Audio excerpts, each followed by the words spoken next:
കർത്താവിലെ ഏറ്റവും പ്രിയരെ, നിങ്ങൾക്ക് എല്ലാവർക്കും വന്ദനം. നമ്മൾ ദൈവവചനം പഠിക്കുകയാണ്. ഇതിൽ കർത്താവായ യേശു ക്രിസ്തുവിലൂടെ ലഭ്യമായ തിരുവെഴുത്തുകളെ നമുക്ക് ദൈവം നൽകുന്ന കൃപയ്ക്കനുസരിച്ച് പൊരുളിത്തിരിക്കുന്ന നിമിഷങ്ങളാണ്. നരകം എപ്പോഴാണ് ഉണ്ടായത് എന്ന ഒരു വിഷയം നമ്മൾ പഠന വിധേയമാക്കി. ഈ നരകം അല്ലെങ്കിൽ നിത്യാഗ്നി ആർക്കു വേണ്ടിയാണ് ഒരുക്കിയത് എന്ന് നമ്മുടെ കർത്താവായ യേശു ക്രിസ്തുവിൻ്റെ തിരുവായിൽ നിന്ന് നമ്മൾ കേട്ടു.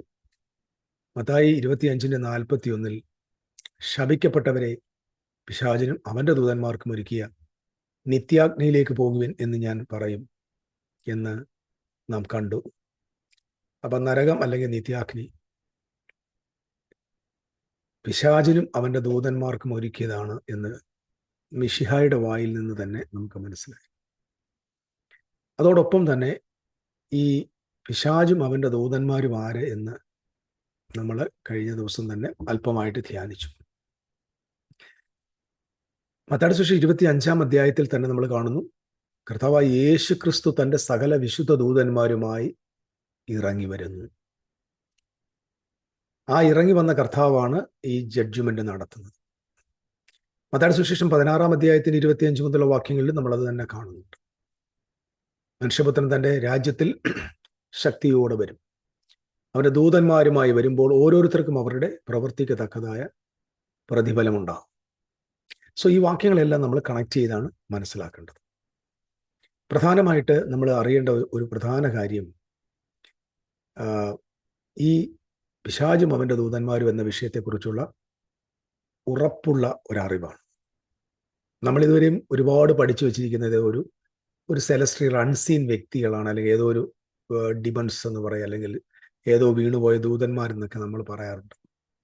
എന്നാൽ വാസ്തവമായിട്ട് പിശാചും അവൻ്റെ ദൂതന്മാരും എന്ന് പറയുന്നത് എക്സാക്ട്ലി റിയൽ പീപ്പിളാണ്, ആ സമയത്ത് ജീവിച്ചിരുന്നത്.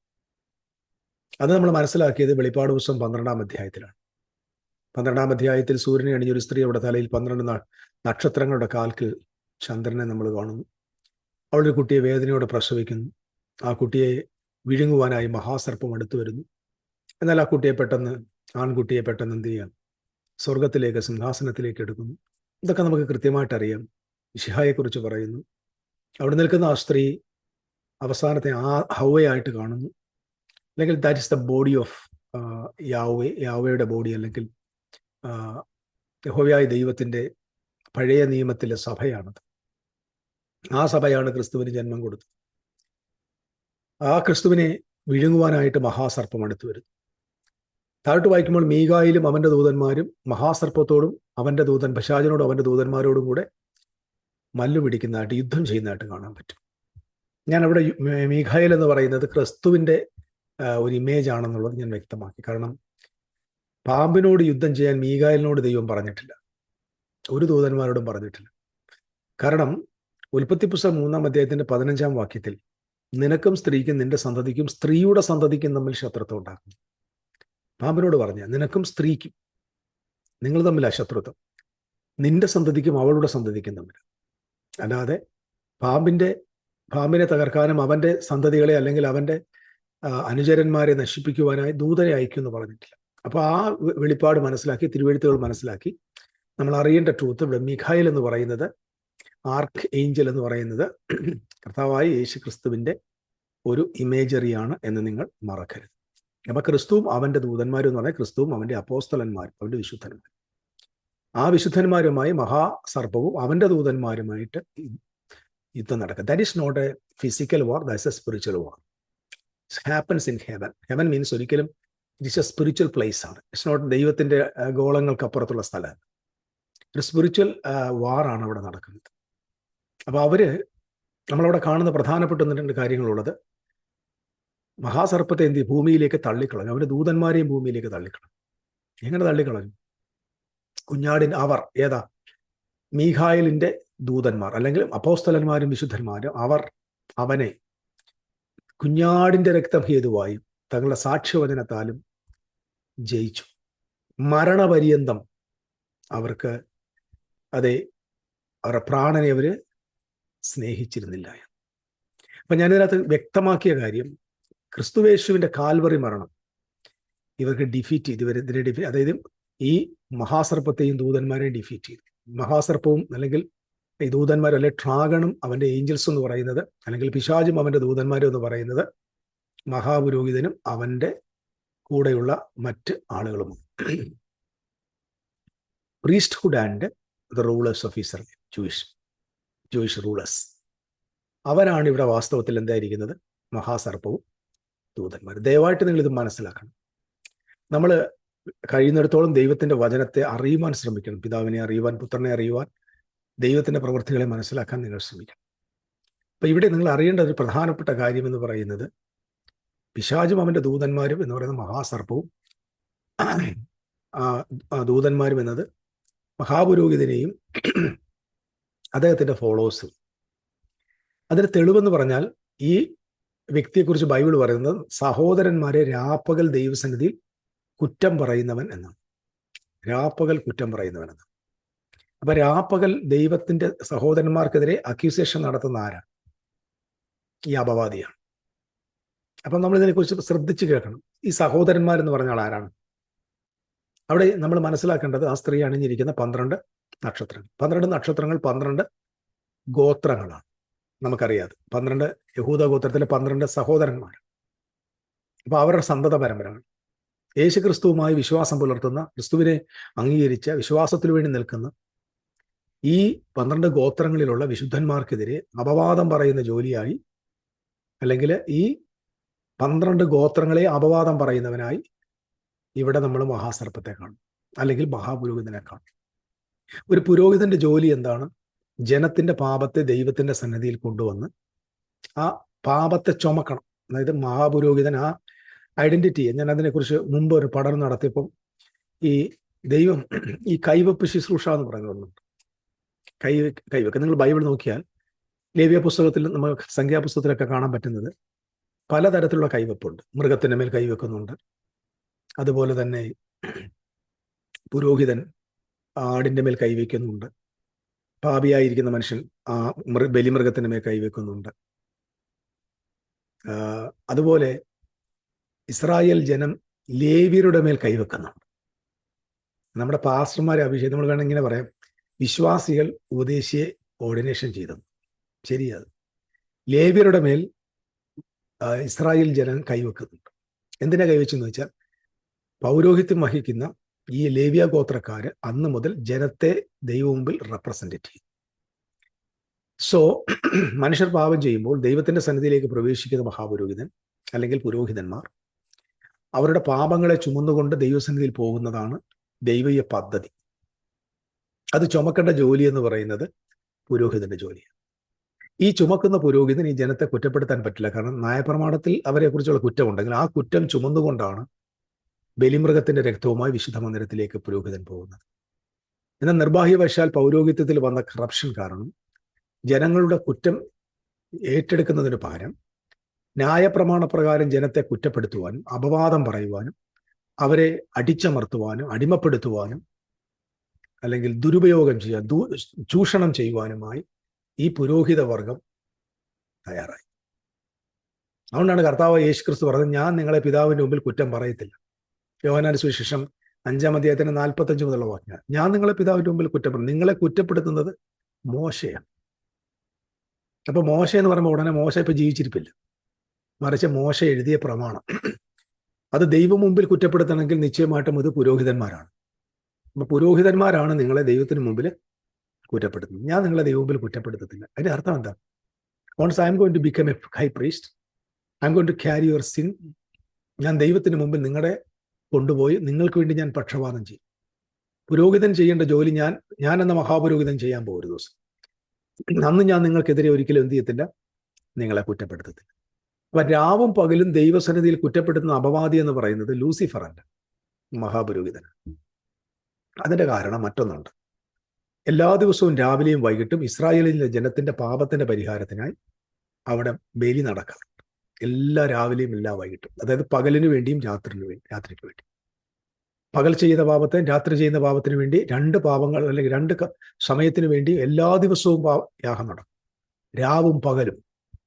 ഈ പാപത്തെ എടുത്തുകൊണ്ട് ദൈവമുമ്പിൽ എത്തുന്ന മഹാപുരോഹിതൻ അവർക്കെതിരെ അപവാദം പറയുക. വേദവസ്തു നിങ്ങൾ വായിച്ചു നോക്കിയേ, ഇത് തന്നെയല്ലേ നമ്മൾ കർത്താവായ യേശുക്രിസ്തുവിന്റെ ജീവിത ചരിത്രത്തിൽ കാണാൻ പറ്റുന്നത്. യേശുക്രിസ്തു ഒരിക്കൽ ദേവാലയത്തിൽ ഇരിക്കുമ്പോൾ വ്യഭിചാരകർമ്മത്തിൽ പിടിക്കപ്പെട്ട ഒരു സ്ത്രീയെ പൗരോഹിത്യവർഗം, പരീശന്മാരും ശാസ്ത്രിമാരും ഒക്കെ ചേർന്ന് കല്ലെറിയുവാനായി മിശിഹയുടെ അടുക്കിലേക്ക് കൊണ്ടുവരുന്നുണ്ട്. പക്ഷെ മിശിഹ പറയുന്നുണ്ട്, നിങ്ങളിൽ പാപമില്ലാത്തവരവളെ കല്ലെറിയട്ടെ.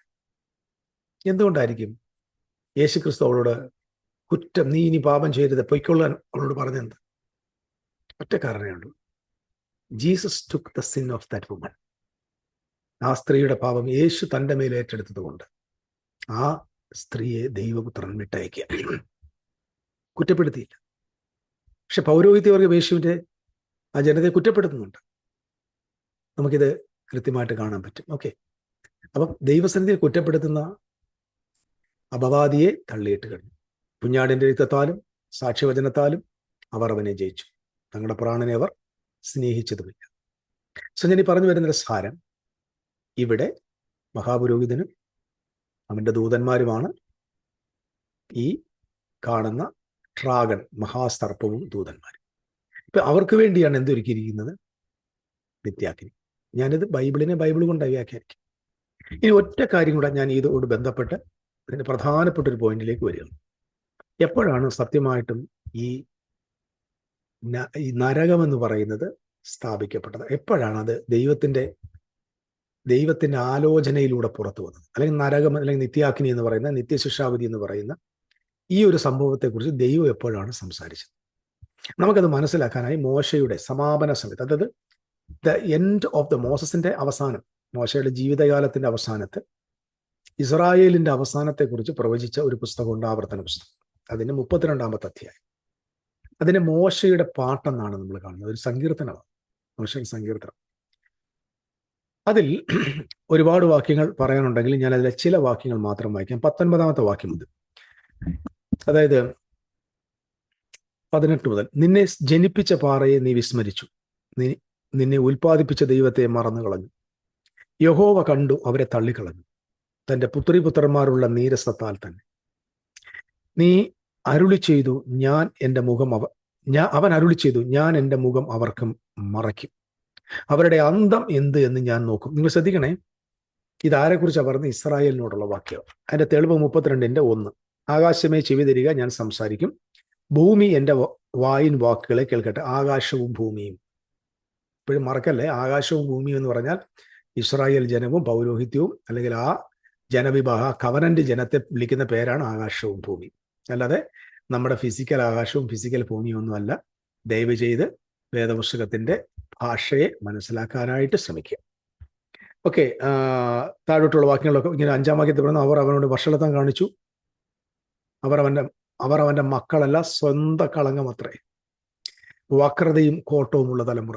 ഈ വാക്യങ്ങൾ നമുക്ക് ഓർമ്മയുണ്ട്. വക്രതയും കോട്ടവുമുള്ള തലമുറ ഇന്ന് രക്ഷപ്പെടും എന്ന് പത്രോസ് പെന്തിക്കോസിന്റെ അന്ന് പ്രസംഗിക്കുന്നത് കേട്ടില്ലേ? അപ്പൊ എന്താ, ആ ഒരു പ്രത്യേക ജനറേഷൻ വരാൻ പോകും. അപ്പം മോസസ് ഇവിടെ ജനത്തിന് വാണിംഗ് കൊടുക്കുകയാണ്, ഒരു തലമുറ വരാൻ പോകുന്നത്, ലാസ്റ്റ് ജനറേഷൻ.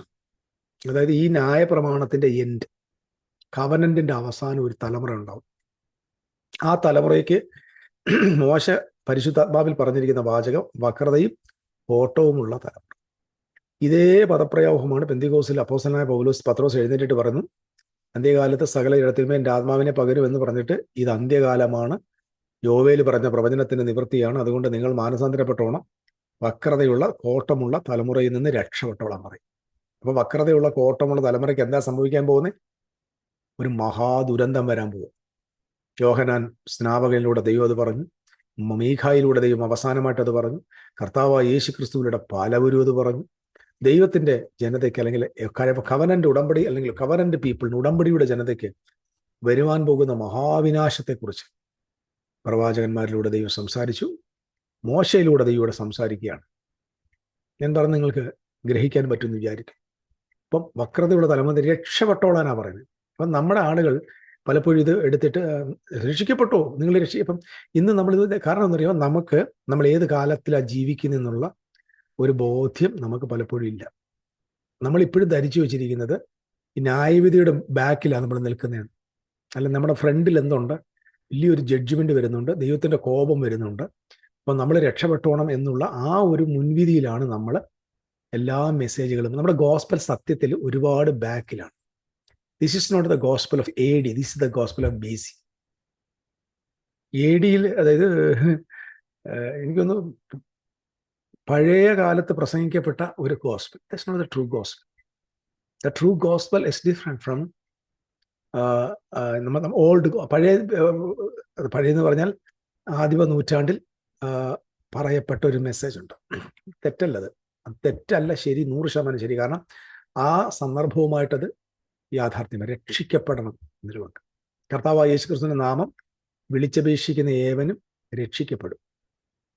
അത് ഷാൽ ബി സേവ്ഡ് എന്ന് എഴുതി, അത് ഫ്യൂച്ചറാണ്. കാരണം സാൽവേഷൻ വന്നിരുന്നില്ല പൂർണ്ണം. സാൽവേഷൻ വരണേ ക്രൈസ്റ്റ് വന്നേ പറ്റത്തു. തനിക്കായി കാത്തു നിൽക്കുന്നവരുടെ രക്ഷയ്ക്കായി അവൻ പാപം കൂടാതെ രണ്ടാമത് പ്രത്യക്ഷ. ക്രിസ്തു നമ്മൾ തന്നെ പാപികളായിരിക്കുമ്പോൾ തന്നെ നമ്മെ രക്ഷിച്ചുവെങ്കിൽ എത്രയധികം കോപത്തിൽ നിന്ന് നമ്മെ രക്ഷിക്കും. എല്ലാം ഫ്യൂച്ചർ ടെൻസിലാണ് സംസാരിക്കുന്നത്. അപ്പൊ ഇതൊക്കെ നമ്മൾ വായിക്കുമ്പോൾ നമ്മൾ എടുത്തുണ്ടാക്കി വെച്ചിരിക്കുന്ന തിയറി എന്താണ്? രക്ഷയ്ക്ക് 3 കാലമുണ്ട്. രക്ഷിക്കപ്പെട്ടു, രക്ഷിക്കപ്പെട്ടുകൊണ്ടിരിക്കുന്നു, രക്ഷിക്കപ്പെട്ടു. ഇതിങ്ങനെ വരാനുള്ള കാരണം എന്താണ്? ഇതിന്റെ കാരണം എന്ന് പറയുന്നത് ഇങ്ങനെയുള്ള എഴുത്തുകളാണ്. കാരണം ഇത് ഏത് കവനന്റിലാണ് എഴുതിയെന്ന് നമ്മൾ മനസ്സിലാക്കാത്തത് കൊണ്ടാണ്. അല്ലെങ്കിൽ നമുക്കത് മനസ്സിലായില്ല. അത് ആരുടെയും കുറ്റം. നമുക്കൊരു കാര്യം മനസ്സിലാകാതിരിക്കുന്ന ആരുടെയും കുറ്റമൊന്നുമല്ല. പക്ഷെ നമ്മൾ അറിഞ്ഞ കാര്യം പറയാതിരിക്കുന്നത് കുറ്റം. ഇപ്പൊ ഞാൻ പണ്ടൊക്കെ പല കാര്യം പറഞ്ഞിട്ടുണ്ട്, അതെനിക്ക് അറിയത്തില്ല. എനിക്കറിയാത്ത എത്രയോ കാര്യങ്ങളുണ്ട്. ഞാൻ ഇപ്പോഴും നമ്മൾ ചിന്തിക്കാറുണ്ട്, ഈ സത്യം പറഞ്ഞാൽ ഭൂമിയിൽ ഒരു പൊടിയുടെ അത്രയും പോലും നമ്മളില്ല, ഒന്നുമില്ല. ഈ മഹാപ്രപഞ്ചത്തിൽ നമ്മൾ ആരും അല്ലത്. നമുക്ക് ആരെങ്കിലും ആണെങ്കിൽ അത് കർത്താവിൽ മാത്രമേ ഉള്ളൂ പറയാം. യേശു എന്നെ സ്നേഹിച്ചു എന്നുള്ളത് മാത്രമാണ് നമ്മുടെ ഏറ്റവും വലിയ വില. അത് വേറെ ഒന്നുമില്ല പറയാനായിട്ട്. അപ്പൊ എല്ലാ അറിവുള്ളവരൊന്നുമില്ല നമ്മൾ. വേദോസത്തിൽ എല്ലാ അറിവും പ്രാപിച്ചവരെ അല്ല. പക്ഷേ നമ്മൾ അറിവില്ലായ്മ ഒരു കുറ്റമല്ല, പക്ഷെ അറിഞ്ഞത് പറയാതിരിക്കുന്നത് മാരകമായ കുറ്റം. ഓക്കെ, അപ്പം നിങ്ങൾക്ക് പലരും കണ്ണ് ദൈവം ഇന്ന് വചനത്തെ തുറക്കട്ടെന്ന് ഞാൻ പ്രാർത്ഥിക്കുന്നു. അപ്പൊ ഈ വക്രതയുള്ള തലമുറയെക്കുറിച്ച് കർത്താവ് പറയുകയാണ്, എന്ത് ചെയ്യാം? ഞാൻ വിസ്മരിച്ച് കളയാൻ പോവുകയാണ്. 20-ാം വാക്യം, അവൻ അരുളി ചെയ്തു, ഞാൻ എൻ്റെ മുഖം അവർക്ക് മറയ്ക്കും, അവരുടെ അന്തം എന്തെന്ന് ഞാൻ നോക്കും. അവർ വക്രതയുള്ള തലമുറ, നേരില്ലാത്ത മക്കൾ. ഇസ്രായേലിനെ കുറിച്ച് പറയുക, ദൈവമല്ലാത്തതിനെ കൊണ്ട് എനിക്ക് എരിവ് വരുത്തി, മിഥ്യാമൂർത്തികളെ എന്നെ മുഷിപ്പിച്ചു. ഞാനും ജനമല്ലാത്തവരെ കൊണ്ട് അവർക്ക് എരിവ് വരുത്തി. ഇത് നിങ്ങൾക്ക് ഗോസ്പലുമായിട്ട് ബന്ധപ്പെട്ട് അപ്പോസ്തലനായ പൗലോസ് കൊരിന്ത്യർക്ക് ലേഖനം എഴുതുമ്പോൾ പറയുന്നുണ്ട്, മൂഢജാതിയെ കൊണ്ട് ഞാൻ ആ ജനത്തിന് എന്ത് ചെയ്യുക കഴിച്ചിട്ടുണ്ട്, മൂഢജാതിയെ കൊണ്ട് അവരെ മുഷിപ്പിക്കുക. അതായത് ഈ ജനത ചെയ്തെന്ന് പറയാം, ദൈവമല്ലാത്തതിനെ കൊണ്ട് എനിക്ക് എരിവ് വരുത്തി. ഒന്നുകൂടെ പറയാം, യഹോവയായ ദൈവത്തെ ആരാധിച്ചുകൊണ്ടിരുന്ന ഈ ജനം ബാലിനെയും മറ്റ് ദേവന്മാരെയും സേവിക്കാൻ പോയിട്ട് തമ്പുരാൻ എരിവ് വരുത്തി. അതായത് ദൈവത്തിന് മുമ്പിൽ ഇരുന്നുകൊണ്ട് ഇവർ മിഥ്യാമൂർത്തികളെയും വിഗ്രഹങ്ങളെ സേവിച്ച് തമ്പുരാൻ എരിവ് വരുത്തിയപ്പോൾ ദൈവം ചെയ്തൊരു പ്രതികാരം എന്തെന്നറിയാമോ? ഞാനും ജനമല്ലാത്തവരെ കൊണ്ട് അവർക്ക് എരിവ് വരുത്തി എന്ന് പറഞ്ഞാൽ എന്താ? തമ്പുരാൻ ഒരു കാര്യം പറഞ്ഞു, അങ്ങനെ അത് നീ അന്യദേവന്മാരെ സേവിച്ചിട്ട് എനിക്ക് എരിവ് വരുത്തുവാണെങ്കിൽ ഞാൻ എൻ്റെ ജനമല്ലാത്ത പുറത്ത് കിടക്കുന്ന ഇഷ്ടം പോലെ ജനമുണ്ട്, അവരെ കൊണ്ട് ഞാൻ നിങ്ങൾക്ക് എരിവ് വരുത്തും. എന്ന് പറഞ്ഞാൽ നിങ്ങൾ കഴിക്കേണ്ട മേശയിൽ നിന്ന് അവർ കഴിക്കാൻ പോകും, നിങ്ങൾ ഇരിക്കേണ്ട പന്തിയിൽ അവരിയ്ക്കും. കിഴക്കൊന്നും പടിഞ്ഞാറും തെക്കൊന്നും മുടക്കുന്ന അനേകർ വന്ന് അബ്രഹാമിനോട് ഇസ്ഹാക്കിനോട് യാക്കോബിനോടും കൂടെ പന്തിക്കിരിക്കും. നിങ്ങളെ ഞാൻ പുറത്തുള്ള ഇരുട്ടി തള്ളിക്കളയും, അവിടെ കരച്ചിലും പല്ലുകടിയും ഉണ്ടാവും. അപ്പൊ നിങ്ങൾക്ക് ഞാൻ എരിവ് വരുത്താൻ പോകുന്നത് ജെന്റൈൽസിനെ കൊണ്ടാണ്. നിങ്ങൾക്ക് മനസ്സിലാവുന്നുണ്ട് ഇവിടെ ദൈവത്തിന്റെ പ്രോഗ്രാം. വിഗ്രഹങ്ങളെ സേവിക്കാൻ പോയപ്പോൾ തമ്പുരാൻ പറഞ്ഞു, നിങ്ങൾ എന്നെ എരിവ് വരുത്തി. അങ്ങനെ നിങ്ങൾക്ക് ഇത് കാണുമ്പോൾ നിങ്ങൾക്ക് ചൂട് പിടിക്കും. ഇനി 22-ാമത്തെ വാക്യം, എന്റെ കോപത്താൽ തീ ജ്വലിച്ചു. ഇവിടെയാ പ്രശ്നം, ഇവിടെയാണ് അതിന്റെ പ്രധാന വിഷയം. നരകം എപ്പോഴാണ് പ്രഖ്യാപിക്കപ്പെട്ടത്? കണ്ടിവിടെ ആവർത്തനം 32-ന്റെ 22-ാം വാക്യം, മറക്കരുത്. 3222 നരകം എപ്പോൾ ഉണ്ടായി? 3222. ഇത് ഉൽപ്പത്തിയിലില്ല, പുറപ്പാടിലില്ല, ലേവ്യയിലില്ല, സംഖ്യയിലില്ല, അബ്രഹാമിന് അറിയത്തില്ല, നോയ്ക്ക് അറിയത്തില്ല, ഹാനോക്കിന് അറിയത്തില്ല, ആദമിന് പോലും അറിയത്തില്ല. ഒറ്റ ആളോടും പറഞ്ഞിട്ടില്ല. ജോസഫിനെ അറിയത്തില്ലായിരുന്നു, യാക്കോബ് കേട്ടിട്ട് പോലുമില്ല. എന്നാൽ യാക്കോബ് ഗ്രഹം മിസ്രൈമിൽ നിന്ന് പുറപ്പെട്ട് കനാനിലേക്ക് വരുന്നതിന് തൊട്ട് മുമ്പ് തമ്പുരാൻ പറഞ്ഞു, look, you are going to enter into the kingdom of God. You have to be there in the covenant of God. If you are disobeying the covenant, if you are not keeping the covenant, the end of these people will be in fire. The punishment is going to come. Can you follow me? Punishment is going to come. നിങ്ങൾക്ക് എന്ത് വരാൻ പോകുന്നു? ന്യായവിധി വരാൻ പോകുന്നു. പാതാളത്തിൽ എന്റെ കോപത്താൽ തീ ജ്വലിച്ചു, പാതാളത്തിന്റെ ആഴത്തോളം കത്തും. ഇപ്പം കത്തുന്ന തീപ്പൊയ്ക, കത്തുന്ന നരകം, കത്തുന്ന ഷിയോൾ എന്നൊക്കെയുള്ള വേർഡ് വന്നതാണ് first time in the Bible. Don't forget 3:2-2. ഞാൻ എന്റെ കോപത്താൽ തീ ജ്വലിച്ചു, പാതാളത്തിന്റെ ആഴത്തോളം കത്തും, ഭൂമിയെയും, ദ ലാൻഡ്, ഇസ്രായേൽ ജനത, അതിന്റെ അനുഭവത്തെയും ദഹിപ്പിച്ചു, പർവ്വതങ്ങളുടെ അടിസ്ഥാനങ്ങളെ കരിച്ചു കളയും. ഭൂമി എന്ന് പറഞ്ഞാൽ ദ ലാൻഡ് ഓഫ് ഇസ്രായേൽ, പർവ്വതം എന്ന് പറഞ്ഞാൽ ജെറൂഷലേം. നടക്കല്ലേ? ഭൂമി എന്ന് പറയുന്നത് പ്രോമിസ് ലാൻഡ്, പർവ്വതം എന്ന് പറയുന്നത് ജെറൂഷലേം, അതിന്റെ അടിസ്ഥാനങ്ങളെ കരിച്ചു കളയും എന്ന് പറഞ്ഞാൽ തീ കത്തിക്കുമെന്ന. ഞാൻ അനർത്ഥങ്ങൾ അവരുടെ മേൽ കുന്നിക്കും, എന്റെ അസ്ത്രങ്ങൾ അവരുടെ നേരെ ചെലവിടും, അവർ വിശപ്പ് കൊണ്ട് ക്ഷയിക്കും, ഉഷ്ണരോഗത്തിനും വിഷവ്യാധിക്കും ഇരയാകും, മൃഗങ്ങളുടെ പല്ലും പന്നഹങ്ങളുടെ വിഷവും ഞാൻ അവരുടെ ഇടയിൽ അയക്കും, വീതികളിൽ വാളും അറയിൽ ഭീതിയും, യുവാവിനെയും യുവതിയെയും ശിശുവിനെയും നരച്ചവനെയും സംഹരിക്കും. ഞങ്ങളുടെ കൈ ജയം കൊണ്ടു, യഹോവയല്ല ഇതൊക്കെയും ചെയ്തത് എന്ന് അവരുടെ വൈരികൾ തെറ്റായി വിചാരിക്കുകയും ശത്രു എനിക്ക് ക്രോധം വരുത്തുകയും ചെയ്യും എന്ന് ഞാൻ ശങ്കിച്ചിരുന്നെങ്കിൽ ഞാൻ അവരെ ഊതിക്കളഞ്ഞ് മനുഷ്യരിൽ നിന്ന് അവരുടെ ഓർമ്മയില്ലാതാക്കുമായിരുന്നു. അവർ ആലോചനയില്ലാത്ത ജാതി, അവർക്ക് വിവേകബുദ്ധിയില്ല. അന്ത്യകാലത്തെ ഇസ്രായേലിനെ കുറിച്ചുള്ള പ്രവചനം, ബുദ്ധിയില്ലമാർ. അവർ ജ്ഞാനികളായി ഇത് ഗ്രഹിച്ചു, തങ്ങളുടെ ഭവിഷ്യം, അതായത് തങ്ങളുടെ ഭാവി എന്താണെന്ന് ചിന്തിച്ചെങ്കിൽ കൊള്ളായിരുന്നു. അവരുടെ പാറ അവരെ വിറ്റുകളയുകയും യഹോവ അവരെ ഏൽപ്പിച്ചു കൊടുക്കുകയും ചെയ്തിട്ടല്ലാതെ ഒരുവൻ 1000 പേരെ പിന്തുടരുന്നതും 10,000 പേരെ ഓടിക്കുന്നതും എങ്ങനെ? അർത്ഥം ഇത്രയേ ഉള്ളൂ. പണ്ട് ഇസ്രായേൽ ഒരുത്തൻ 1000 പേരെ ഓടിക്കുമായിരുന്നു. ഇപ്പോൾ ദാണ്ട് ഇസ്രായേൽ 1000 പേരെ ഒരുത്തൻ ഓടിക്കുന്നു. ഇസ്രായേലിൽ 2 പേരെ 10,000 പേരെ 2 പേര് ഓടിക്കുന്നു. കാരണം ഇവിടെ പാറ അവരെ വിറ്റുകളഞ്ഞു. So this is the end of the old covenant people. This is the end of the old covenant people. Here God is telling, എന്റെ കോപം ജ്വലിക്കും, പാതാളത്തിന്റെ ആഴത്തോളം അത് കത്തും. This is the beginning of the revelation about hell. ആ word ഞാൻ ഉപയോഗിക്കുന്നത് വേറെ നിവൃത്തിയില്ലാത്തതുകൊണ്ട്. Punishment, judgement, the wrath of God, the punishment of God. പിശാചിനും അവന്റെ ദൂതന്മാർക്കും ഒരുക്കിയിരിക്കുന്നു. അതാണ്ട് ഇവിടെയാണ് ഇത് ഒരുക്കിയത്. ഇവിടെ വെച്ചാണ് ആ ഒരുക്കിയ കാര്യം ദൈവം പറയും. It is not a location. I want to tell you the truth.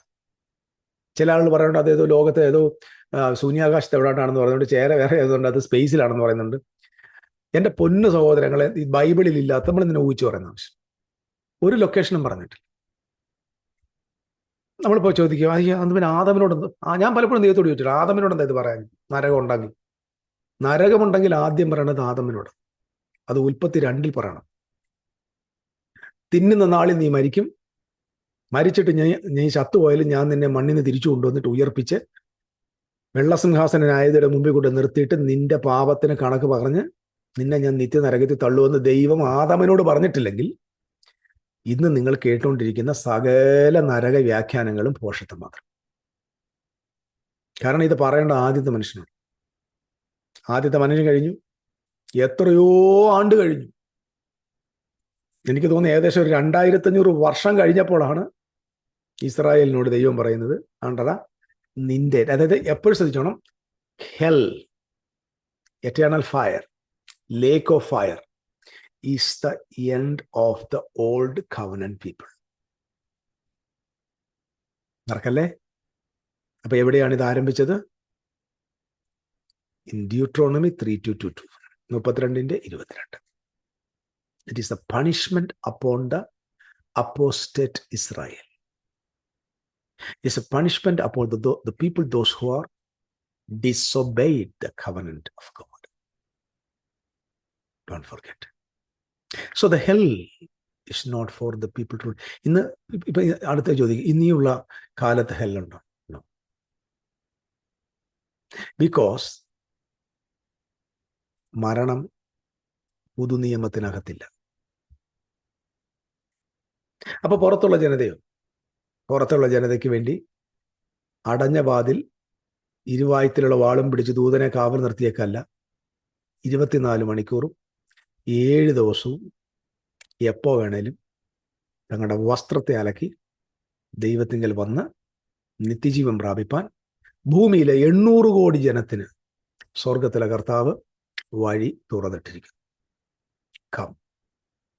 ആത്മാവും മണവാട്ടിയും വിളിക്കുന്നു, വരിക, നിങ്ങളുടെ ദാഹം തീർക്കുവാൻ ജീവജലം കുടിച്ച് ജീവവൃക്ഷത്തിന്റെ ഫലം തിന്ന് ദൈവത്തിന്റെ രാജ്യത്തിലേക്ക് പ്രവേശിപ്പാൻ മനുകുലത്തിന് ഇൻവിറ്റേഷൻ കൊടുക്കുന്നു. അപ്പൊ അടുത്തൊരു ചോദ്യമുണ്ട്, ഇവരെല്ലാവരും മരിച്ചുപോയാൽ എവിടെ പോകും? മരിച്ചുപോയാൽ മരിച്ചു പോകും, അത്രയേ ഉള്ളൂ. കാരണം മനുഷ്യൻ സൃഷ്ടിക്കപ്പെട്ടപ്പോൾ നിത്യനായിട്ടല്ല സൃഷ്ടിക്കപ്പെട്ടെ. ആദ്യം മനസ്സിലാക്കണം. ബിഗിനിങ്ങിൽ Adam was not an immortal being before his fall. Adam was a mortal being. That's why he fell down. That's he died. അവൻ ഇമ്മോർട്ടൽ ആയിരുന്നെങ്കിൽ മരിക്കത്തില്ല. ഇപ്പൊ നന്മതിന്മയുടെ അല്ലെങ്കിൽ ഏത് പടം നിന്നാലും ചത്തുപോകത്തില്ല. മരിക്കും എന്ന് പറഞ്ഞാൽ അർത്ഥം തന്നെ you are A mortal being. So ഈ മോർട്ടൽ ബീയിങ്ങിന് ഇമ്മോർട്ടാലിറ്റി കൊടുക്കുന്നതാണ് ഗോസ്പൽ. ഒക്കെ ഞാൻ ആ വാക്കുകൾ നിർത്താം. Don't forget, hell is prepared for the devil and his angels. That is the rulers of Israel. ദൈവത്തിൽ നിന്ന് റിബലിയസ് ആയിട്ടുള്ള പൗരോഹിത്യ വർഗത്തിന് ദൈവം ഒരുക്കിയതാണ്. It's not for anybody. So നമുക്ക് ലഭിച്ചിരിക്കുന്ന നല്ല സമയം തിരുവെഴുത്തുകളെ കൂടുതൽ മനസ്സിലാക്കാൻ കർത്താവ് വരുത്തിട്ട് ഓരോ ദിവസങ്ങളും ചെറിയ ചെറിയ ചിന്തകളും പഠനങ്ങളുമായിട്ട് നമുക്ക് വീണ്ടും കാണാം. ഈ തിരുവെഴുത്ത് നിങ്ങൾക്ക് അനുഗ്രഹമാണെങ്കിൽ നിങ്ങൾ നിർബന്ധമായിട്ട് ഈ മെസ്സേജുകൾ മറ്റുള്ളവർക്ക് കൈമാറണം.